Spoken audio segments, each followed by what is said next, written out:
I'm Rebecca, 29 years old, and what I'm about to tell you is the most shocking betrayal I've ever experienced. When I finally got pregnant after 2 years of trying, I thought my family would celebrate with me. Instead, my sister Emma decided to steal my entire pregnancy experience and claim it as her own.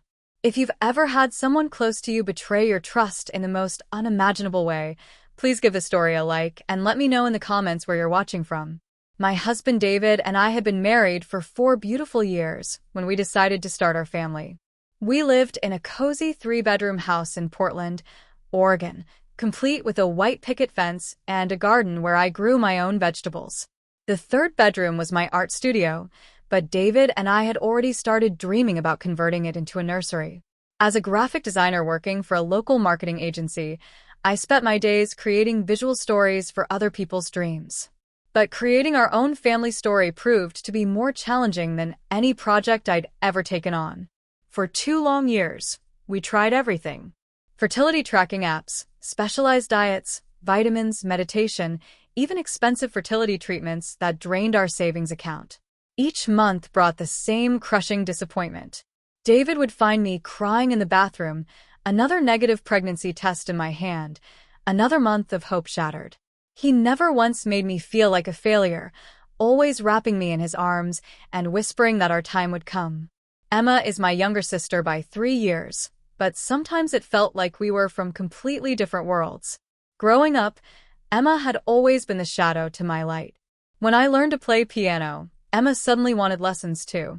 When I joined the debate team in high school, Emma signed up the very next day.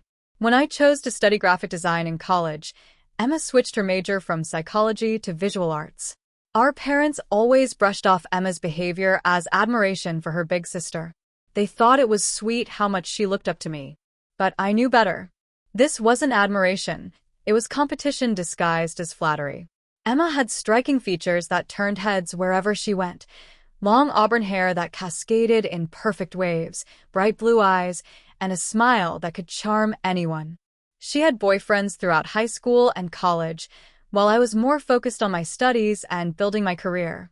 Even after I married David, Emma seemed to view my happiness as something she needed to achieve for herself. Her romantic life had been a series of intense relationships that burned bright and fast. She'd fall head over heels, move in with someone after 3 months, plan elaborate futures together, then everything would implode spectacularly. Her most recent relationship with Marcus had lasted 18 months, which was practically a record for Emma. Marcus was a software engineer, stable and patient in a way that seemed to balance Emma's impulsive nature. They talked about marriage, bought furniture together, even looked at houses. Then suddenly it was over. Emma claimed they wanted different things, but through mutual friends, I learned that Marcus had grown tired of Emma's constant need for drama and attention. After their breakup, Emma became obsessed with the idea of settling down and having children. Every conversation somehow circled back to her biological clock, her fear of being alone forever, her jealousy of friends who were getting married and starting families. She'd scroll through social media for hours, commenting on every pregnancy announcement and baby photo with an enthusiasm that felt forced and desperate. When I finally saw those 2 pink lines on a pregnancy test after 2 years of disappointment, I was overwhelmed with joy and terror in equal measure. David and I held each other and cried, hardly believing our miracle was finally happening. We decided to wait until the 12-week mark to tell our families, but I couldn't resist calling my parents immediately. Mom and Dad were absolutely thrilled about their first grandchild. They promised to keep our secret until we were ready for a bigger announcement, and I felt so grateful to have their support during those early, nervous weeks. Telling Emma was more complicated. Given her recent breakup and her obvious desperation to find love and start a family, I worried about how she'd react to my news. David suggested waiting until the 12-week mark to tell everyone, including Emma, but she was my sister. Keeping such huge news from her felt wrong. I invited Emma to lunch at our favorite cafe, a quiet little place with outdoor seating where we could talk privately. When I told her about the pregnancy, her face went through a rapid series of expressions: surprise, something unreadable that might have been pain, then what appeared to be genuine excitement. She hugged me tightly and immediately started talking about how she'd help with the baby, how excited she was to be an aunt, how this was the best news ever. Her enthusiasm seemed real, and I felt relieved. Maybe this would actually bring us closer together instead of driving us apart. In the weeks that followed, Emma's interest in my pregnancy was intense. She texted me every single day asking how I was feeling, brought me prenatal vitamins and ginger candies for morning sickness, and seemed genuinely invested in every detail of my journey. But something felt off about her sudden obsession with my pregnancy. Her questions became increasingly specific and personal. Which doctor was I seeing? What hospital would I deliver at? What time were my appointments? What were the exact dates of my ultrasounds? When I asked why she needed so many details, she laughed and said she just wanted to be supportive. I started noticing other strange behaviors. Emma would go through my purse when I wasn't looking, claiming she was searching for lip balm or gum. She'd study the pregnancy books on my coffee table with an intensity that seemed excessive for someone who wasn't pregnant. She even asked to borrow my maternity clothes for a costume party, though I never saw photos of any party. My first trimester was brutal. Morning sickness hit me like a freight train, lasting all day and making it impossible to keep food down. I lost weight instead of gaining it, which worried my doctor, Dr. Martinez. The exhaustion was unlike anything I'd ever experienced. I'd fall asleep at my desk at work and couldn't stay awake past 7 in the evening. Despite the misery, each symptom reassured me that my body was doing what it needed to do. Our baby was growing, and that's all that mattered. At 10 weeks, we had our first ultrasound. The tiny blob on the screen didn't look like much, but when we heard the rapid heartbeat, 160 beats per minute, I burst into tears. Dr. Martinez printed several copies of the ultrasound image, and I treasured each one. One went in my wallet, one on the refrigerator, and the rest in a special keepsake box I'd bought specifically for pregnancy memories. When we reached the 12-week milestone, David and I decided to share our news with our extended family and close friends. We planned a dinner party at our house, decorating subtly with baby-themed touches, tiny yellow flowers as centerpieces, pregnancy books casually placed on side tables, and the ultrasound photo tucked into a picture frame. Emma arrived early, offering to help set up. She seemed unusually interested in the table decorations and spent a lot of time examining the ultrasound photo. When our friends and family arrived and eventually noticed the pregnancy clues, the room erupted in celebration. Everyone was so excited for us, hugging and asking questions about due dates and whether we wanted to know the baby's gender. Emma's reaction stood out because it was so subdued compared to everyone else's enthusiasm. She smiled and said congratulations, but there was something hollow about her response. When our friend Sarah asked about my symptoms, Emma interrupted before I could answer, describing my morning sickness in detail as if she'd experienced it herself. When I corrected some of her inaccuracies, she looked annoyed rather than embarrassed. As my pregnancy progressed into the second trimester, Emma's presence in our lives intensified dramatically. She started showing up at our house unannounced, always with some excuse. She'd brought me a smoothie, she wanted to organize our closets, she'd found a cute baby outfit at the store. While I appreciated her support, her constant hovering began to feel suffocating. She'd rearrange things in our house without asking, claiming she was nesting for the baby. She knew details about my pregnancy that I didn't remember sharing with her. When David pointed out how strange her behavior was becoming, I defended her, saying she was just excited about becoming an aunt. But privately, I was starting to feel uneasy. Emma seemed to be studying my pregnancy rather than simply supporting it. She'd take notes when I mentioned symptoms or doctor's visits, and she'd ask follow-up questions that felt more like an interview than sisterly concern. At 16 weeks, we had our anatomy scan, the detailed ultrasound that would tell us if our baby was developing normally and reveal the gender if we wanted to know. David and I were both nervous and excited as we lay in the darkened room, watching our baby move on the screen. Everything looked perfect. 10 fingers, 10 toes, a strong heart, and healthy organs developing right on schedule. When Dr. Martinez asked if we wanted to know the gender, we both said yes immediately. "It's a boy," she announced, and David squeezed my hand so tight I thought he might break it. Dr. Martinez printed several beautiful images from the scan, including a 3D image that clearly showed our son's face. These precious photos joined the others in my keepsake box, which I kept on my nightstand where I could look at them whenever I wanted. A few days later, I noticed that my keepsake box had been moved. The ribbon was tied differently, and when I opened it, one of the 3D ultrasound images was missing. I searched everywhere, thinking it might have fallen out, but it was nowhere to be found. When I mentioned it to David, he suggested that maybe I'd misplaced it during one of my pregnancy brain moments. I'd been forgetful lately, losing my keys and forgetting appointments, so it seemed plausible. But something nagged at me about the missing photo. Around the same time, Emma's behavior shifted again. She started canceling our plans together, claiming she was busy with work or wasn't feeling well. She'd still text constantly asking for updates about the baby, but she avoided in-person meetings. When I asked if everything was okay, she assured me she was just giving me space to rest and prepare for motherhood. I didn't realize that Emma's absence from my life wasn't about giving me space at all. She was busy constructing an elaborate deception that would nearly tear our family apart. At 20 weeks pregnant, I was finally starting to show. My little bump was becoming impossible to hide, and I loved it. For the first time, my pregnancy felt real and visible to the world.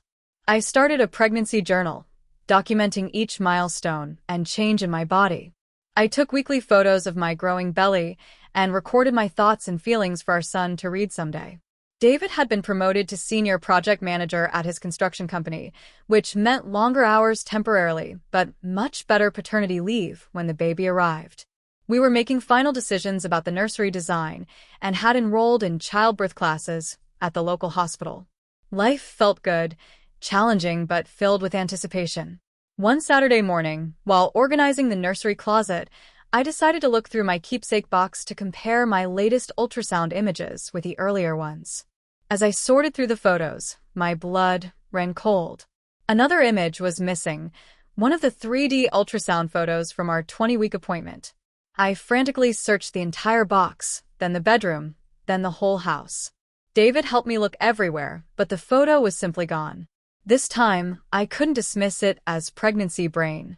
Someone had deliberately taken it. Emma had visited 3 days earlier, bringing baby books she'd found at a garage sale. She'd been alone in our bedroom for several minutes while I answered a work call. When I confronted her via text about the missing photo, she denied even being in our bedroom during her visit. But I distinctly remembered walking in and finding her looking at the framed photos on our dresser. 2 days later, my friend Sarah called with news that made my world tilt off its axis. "I can't believe you didn't tell me Emma was pregnant too," she said excitedly. "This is amazing. Cousins born so close together." My mouth went dry. "What are you talking about? Emma isn't pregnant." Sarah's confusion was evident in her voice. "But she just posted on Facebook yesterday. She shared an ultrasound photo and everything. She's having a boy too, due in December. I assumed you knew." My hands were shaking as I hung up and immediately opened Facebook. There it was at the top of my feed, Emma's post featuring my missing ultrasound image. The caption read, "Thrilled to announce that baby boy Thompson is coming this December. Marcus and I couldn't be happier to start our family together. Hashtag baby boy, hashtag December 2024, hashtag blessed beyond measure." The post included hashtags about unexpected blessings and new beginnings. Marcus was tagged in the post, though he hadn't responded or liked it. The ultrasound image was unmistakably mine. I recognized the specific angle and the technician's handwriting in the corner. I called Emma immediately, my heart pounding so hard I could barely speak. She answered on the 4th ring, her voice cheerful and casual. "How could you?" I whispered. "How could I what?" she replied innocently. "That's my ultrasound, Emma. My baby. How could you steal my photos and pretend you're pregnant?" There was a long pause before Emma's voice turned cold and defensive. "I don't know what you're talking about, Rebecca. I'm pregnant." Just because you're having a baby doesn't mean I can't have one too. Not everything is about you. You broke up with Marcus months ago, I said, my voice getting stronger. And I've been trying to get pregnant for 2 years. That ultrasound has my name on it. Marcus and I got back together, she snapped. It happened quickly, yes, but these things happen. I'm pregnant, Rebecca. Deal with it. Before I could respond, she hung up on me. I sat staring at my phone, unable to process what had just happened. Within minutes, my parents called, ecstatic about Emma's news. They gushed about having 2 grandchildren so close in age, how special it would be for our family. I couldn't bring myself to tell them the truth over the phone, not when they sounded so happy.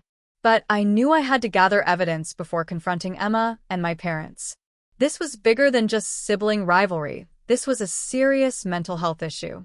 David was furious when he came home and learned what had happened. He wanted to call my parents immediately and expose Emma's lies. But I was concerned about her psychological state. What would drive someone to fabricate an entire pregnancy? I worried that publicly humiliating her might push her over the edge.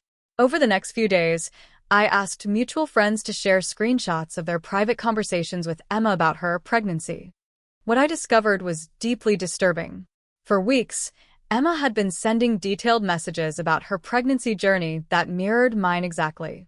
She described morning sickness identical to what I'd experienced, cravings that matched mine perfectly, and doctor's appointments scheduled suspiciously close to my own. She'd even told people she was seeing Dr. Martinez, claiming to be at a different office location. Most chilling were the additional ultrasound images she'd shared privately, all stolen from my keepsake box over multiple visits to our house. Emma had created an entire fictional pregnancy narrative, copying my experience week by week and staying just far enough behind my timeline to steal my symptoms and milestones. She'd been studying my pregnancy like a research project, preparing to co-opt every detail. That night, I barely slept. The betrayal cut so deep I felt physically sick. But beyond my own hurt, I was terrified for Emma. This wasn't normal jealousy or attention-seeking behavior. This was a complete break from reality. What would happen when December arrived and she had no baby to show? How far would she take this charade? The situation escalated quickly after Emma's Facebook announcement. At 22 weeks pregnant, I attended Sunday dinner at my parents' house, dreading the inevitable conversation about Emma's supposed pregnancy. When she arrived, I was stunned into silence. Emma was wearing a form-fitting dress with what appeared to be a pregnancy bump, smaller than mine but unmistakable. She had somehow obtained a prosthetic belly or was patting herself to maintain the illusion of pregnancy. Throughout dinner, she mimicked my symptoms with disturbing accuracy. When I mentioned back pain, she rubbed her fake bump and complained about the same issue. When I declined wine, she made a show of asking for sparkling water for the baby's health. She even excused herself to the bathroom multiple times, returning with comments about the baby pressing on her bladder. My parents were completely fooled, delighted by the idea of their daughters sharing this experience. Mom talked excitedly about planning a joint baby shower, while Dad beamed about having 2 grandsons so close in age. I sat mostly silent, watching this performance unfold, still uncertain how to address it without destroying our family.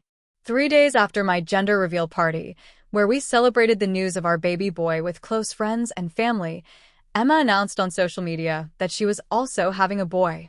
The timing was no coincidence. She'd waited just long enough to make it seem like her appointment had fallen after mine. More disturbing was discovering that Emma had created a baby registry with items nearly identical to mine. The same crib, the same car seat, even the same handmade mobile I'd ordered from an artist in Seattle. When friends commented on the similarities, she laughed it off as sister telepathy. Even more concerning was learning about her new boyfriend, Tyler. Through social media stalking, I discovered they'd met only weeks ago at a coffee shop. He appeared in her photos, proudly touching her fake bump and accompanying her to what she claimed were doctor's appointments. In one particularly troubling post, she tagged the same maternity store where I'd bought clothes, claiming they'd had a special day shopping for baby. I tried multiple times to meet with Emma privately, calling and texting to suggest we talk alone. Each time she deflected or refused, always with an excuse. She wasn't feeling well. Tyler had planned something special. She needed to rest on doctor's orders. When I drove to her apartment unannounced, she wouldn't answer the door, texting that she was following medical advice to avoid stress. Finally, I convinced her to meet at our parents' house, thinking neutral territory might help. This proved to be a disaster. When I calmly presented my evidence, the stolen ultrasound images, the impossible timeline, the fact that she'd broken up with Marcus months ago, Emma erupted in tears. Between dramatic sobs, she accused me of trying to ruin her happiness out of jealousy. My parents, witnessing this breakdown, immediately rushed to comfort her. "Rebecca, how could you say such cruel things?" Mom demanded, her arm around Emma's shoulders. "Your sister is pregnant. Why would she lie about something so important?" "Because she's always wanted what I have," I said, my voice rising despite my efforts to stay calm. "But this time she's gone too far. She stole my ultrasound photos." "You've always been jealous of Emma," Dad said, his disappointment evident. "I thought you'd outgrown this competition between you two." I was speechless. Somehow, I had become the villain in this scenario. Emma continued her theatrical sobbing while shooting me triumphant looks when our parents weren't watching. David, who had remained silent until this point, finally spoke up. "With all due respect," he said firmly, "Emma stole our ultrasound images. We have proof. She's lying to everyone, including Tyler. This isn't healthy behavior, and enabling it won't help anyone." My parents dismissed his concerns as spousal loyalty, suggesting we leave so Emma could rest. As we drove home, I felt crushed by the realization that not only was my sister perpetuating an elaborate fraud, but my parents were unwittingly supporting it. Worse, they now saw me as the problem. The stress began affecting my pregnancy. At my 24-week appointment, Dr. Martinez noticed my elevated blood pressure and increased anxiety. When the whole story came tumbling out, her expression shifted from professional interest to genuine alarm. "Rebecca, this level of stress isn't good for you or your baby," she warned. "I'm concerned about the potential for complications if your blood pressure remains elevated. You need to prioritize your health and your baby's well-being, even if that means stepping back from this situation temporarily." Her medical advice gave me permission to create distance. David and I decided to limit contact with my family until after the baby was born. We changed our phone numbers, adjusted our social media privacy settings, and asked friends not to share information about us with Emma. During this period of limited contact, David reached out to Marcus, Emma's ex-boyfriend whom she'd initially claimed was her baby's father. Marcus confirmed they hadn't spoken in months and had no plans to reconcile. He was shocked to hear about Emma's pregnancy claims and expressed concern about her mental state. Meanwhile, Emma's deception continued to escalate. Through mutual friends, I learned she'd begun borrowing my maternity clothes from items I'd stored at my parents' house. She posted photos wearing my distinctive blue maternity dress, the one David had given me for our anniversary. She copied my prenatal yoga routine, my dietary choices, even the books I'd mentioned reading about childbirth.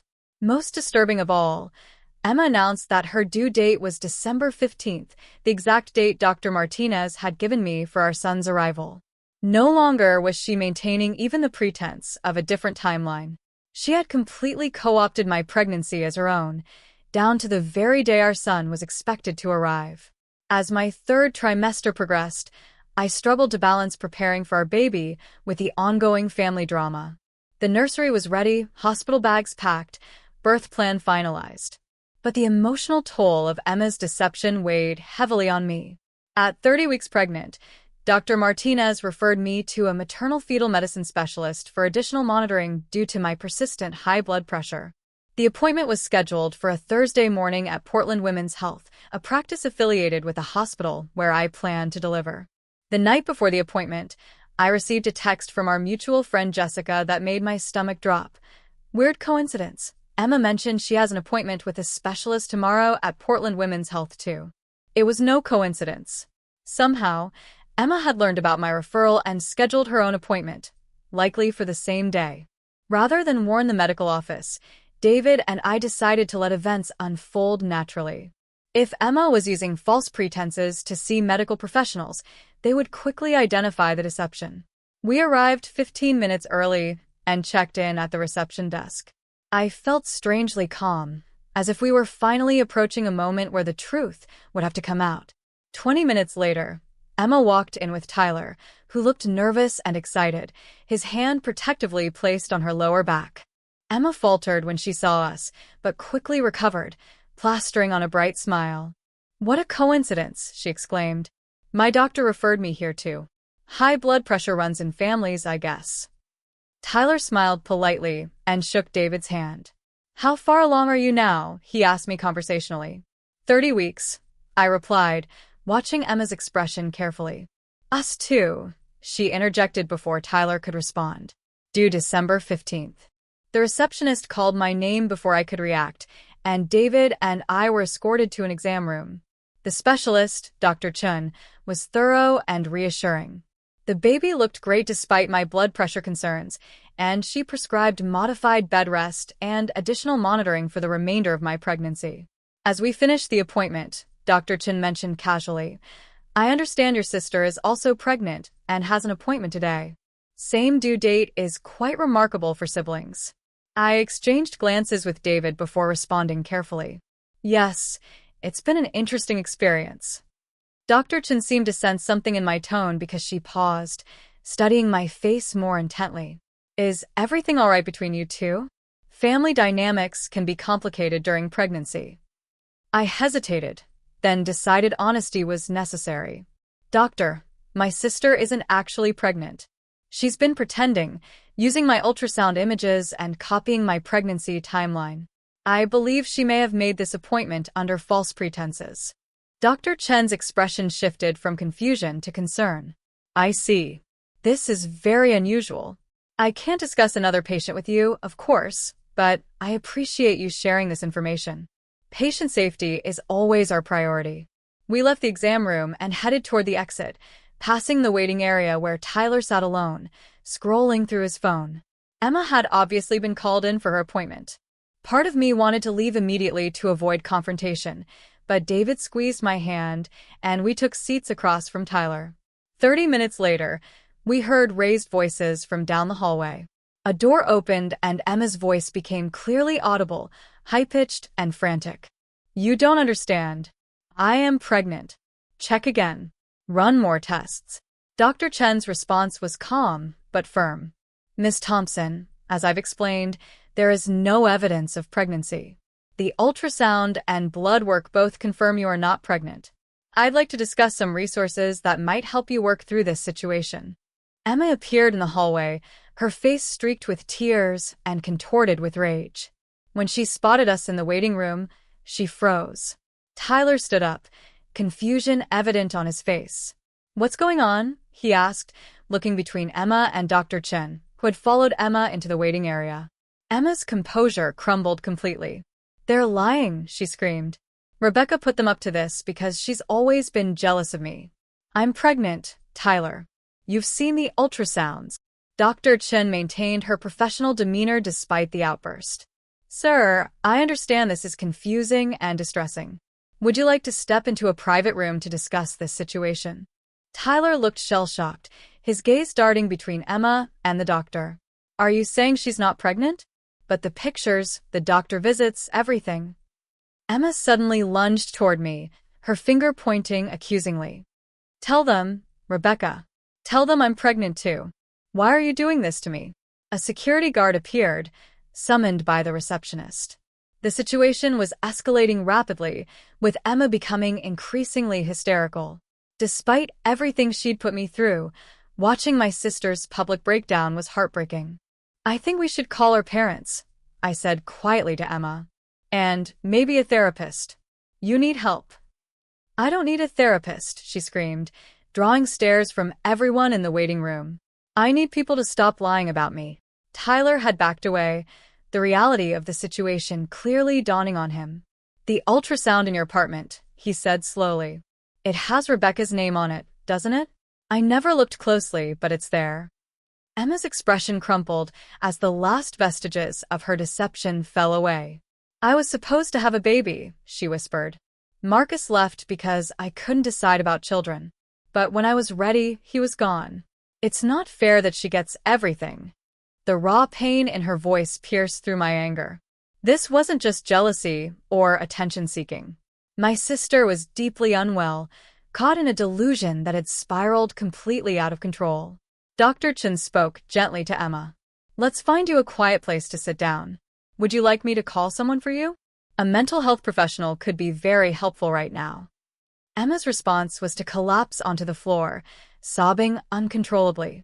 The security guard and a nurse helped her to a private room while Dr. Chen spoke quietly with Tyler, who looked completely overwhelmed. "I only met her 2 months ago," I heard him say. "She told me she was already pregnant when we met, that the father wasn't involved. I had no idea any of this was fake." His shock quickly turned to anger. He approached me before leaving, his expression a mix of embarrassment and fury. "Did you know she was doing this the whole time? Why didn't anyone stop her?" "We tried," David explained. "Her family believed her over us." Tyler shook his head in disbelief. "Tell her not to contact me again. I can't deal with this level of deception." With that, he walked out, another casualty of Emma's elaborate lies. The clinic staff contacted my parents, explaining that Emma needed immediate support. They arrived 40 minutes later, confused and frightened.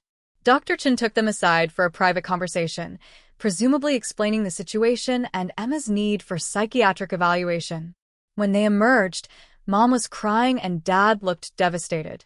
For the first time, they were seeing the reality of what had been happening. Their younger daughter hadn't been experiencing a miracle pregnancy alongside her sister.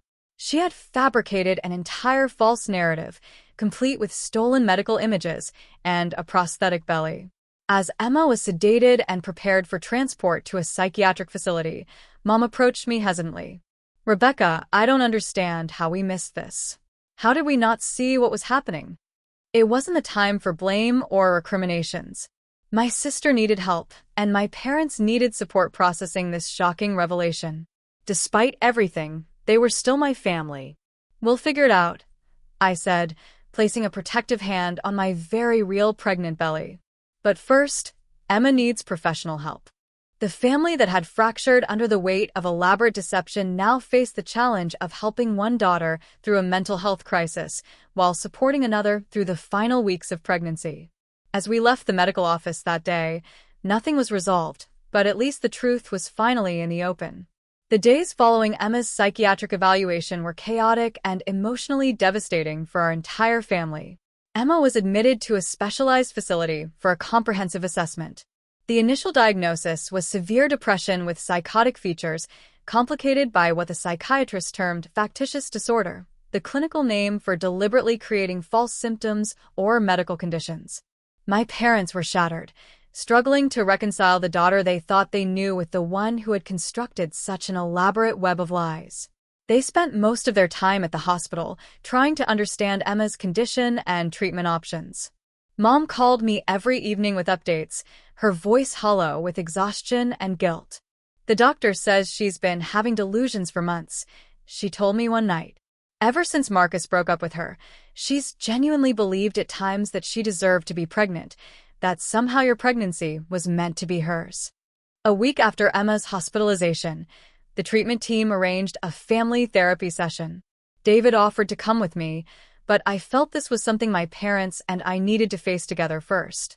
The session was held in a sterile conference room with Emma's psychiatrist and a social worker facilitating. Emma sat across from us, heavily medicated but coherent. She looked smaller somehow, the false confidence stripped away along with the prosthetic pregnancy belly she'd been wearing. The vibrant, competitive sister I'd known my whole life seemed diminished, replaced by someone fragile and lost. "I need to understand why," I said when given the chance to speak. "Not just why you pretended to be pregnant, but why you had to steal my experience specifically. Why take my ultrasound photos? Why copy my exact due date?" Emma stared at her hands for a long moment before responding. "Because you always got everything I wanted," she said quietly. "The perfect marriage, the perfect house, the perfect career. And then you got pregnant, and everyone was so excited. I felt invisible again." "That's not true," Mom interjected. "We've always been proud of both our daughters." The therapist gently raised her hand. "Mrs. Wilson, Please allow Emma to express her feelings without contradiction. These are her perceptions, whether or not they match your intentions. Emma continued, her voice gaining strength. When you announced your pregnancy, something broke inside me. Marcus had left because I couldn't make up my mind about having children, and suddenly you were having one, and everyone was celebrating. I thought if I was pregnant too, people would pay attention to me again. But then it wasn't enough to just be pregnant. I needed to have what you had, the same timeline, the same experiences, the same joy. I convinced myself that I deserved it more because I wanted it more desperately. The psychiatrist explained that Emma's behavior reflected much deeper issues than simple jealousy. Years of perceived competition, feelings of inadequacy, and recent relationship trauma had culminated in this break from reality. The fake pregnancy became a way to secure attention and love she felt she was missing. My parents were forced to confront their role in the unhealthy dynamic between Emma and me. Dad admitted he'd often compared us growing up, usually highlighting my achievements because they were more conventional. Mom acknowledged treating Emma as more fragile, which prevented her from developing healthy coping mechanisms. For my part, I recognized how I'd enabled the pattern by withdrawing rather than addressing Emma's competitive behavior directly. In trying to avoid conflict, I'd helped maintain a toxic dynamic. The session ended with a commitment to continued therapy and honest communication. As we prepared to leave, Emma asked if she could speak with me privately. The therapist approved and my parents stepped out. I'm sorry, Emma said simply. I know that doesn't fix anything, but I am truly sorry for what I did to you. I nodded, not ready to offer forgiveness, but acknowledging her apology. Focus on getting better, Emma. That's what matters now. Following medical advice, I made the difficult decision to limit contact with Emma during her treatment. My blood pressure remained concerning, and Dr. Martinez was clear that stress reduction was crucial for both my health and the baby's. David and I agreed that while I would stay informed about Emma's progress, direct interaction would wait until after our son was born. This decision created additional strain with my parents, who seemed to expect me to visit Emma regularly and participate actively in her recovery. She asks about you constantly, Mom would say during our phone calls. Just one visit would mean so much. David finally intervened, calling my parents directly to establish clear boundaries. Rebecca will support Emma when she's able, he told them firmly. But right now, she needs to focus on safely delivering your grandson. That has to be the priority. Meanwhile, the practical aspects of preparing for our son's arrival continued. At 32 weeks, I began maternity leave, focusing on rest and stress reduction. David transformed our home into a peaceful sanctuary, limiting visitors and carefully screening phone calls. Emma was released from the hospital after 3 weeks with an intensive outpatient treatment plan. My parents brought her to stay with them rather than returning to her own apartment, a decision I supported despite our strained relationship. She needed supervision and family support.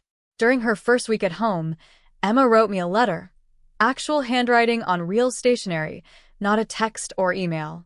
In it, she expressed genuine remorse and acknowledged the depth of the hurt she'd caused.